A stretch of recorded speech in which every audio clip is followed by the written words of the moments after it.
So there is a potential pitfall here. A potential pitfall here is to approximate this solution V using exactly the same numerical method as what I solved for UH. That sometimes doesn't work. Because the pitfall here is that if I solve for a, so let me say, I have a LO of UH minus U, I have already represented as A of UH, U hat, which is the adjoint solution minus L of U hat. So if I approximate this by A of UH and U hat of H minus L of U hat of H, where U hat of H is solved using exactly the same method as I solve for this UH.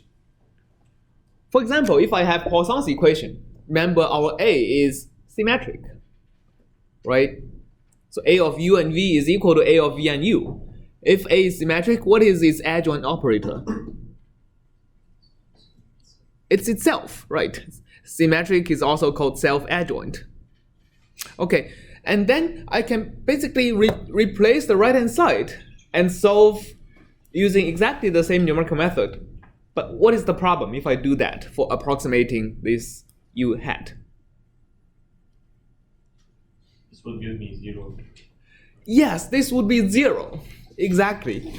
So if U hat of H belongs to this finite dimensional space XH of V,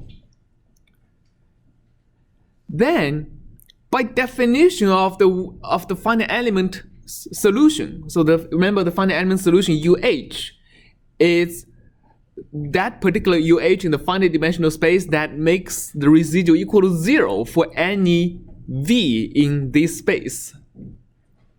My approximate residual is going to be 0.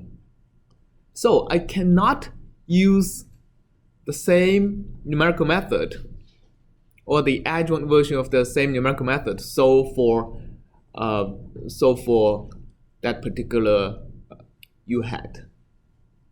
The normal practice is to have a richer basis, is to have one, for example, if I solve U using piecewise linear basis function, I can solve for U hat using piecewise quadratic functions.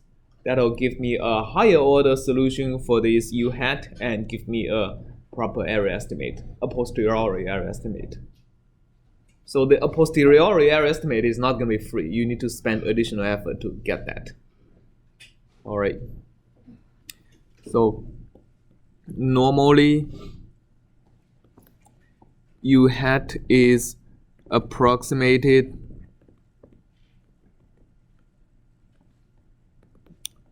with higher order solution, or you can just refine the grid by one more factor and solve for UH. Now, solve for U hat H. All right. Okay, so this finishes our discussion on area estimation. And the remaining of this lecture will go into more than one dimension, go to two-dimensional finite elements to say how do we apply what we have learned into higher dimensions, which can deal with more complex geometry.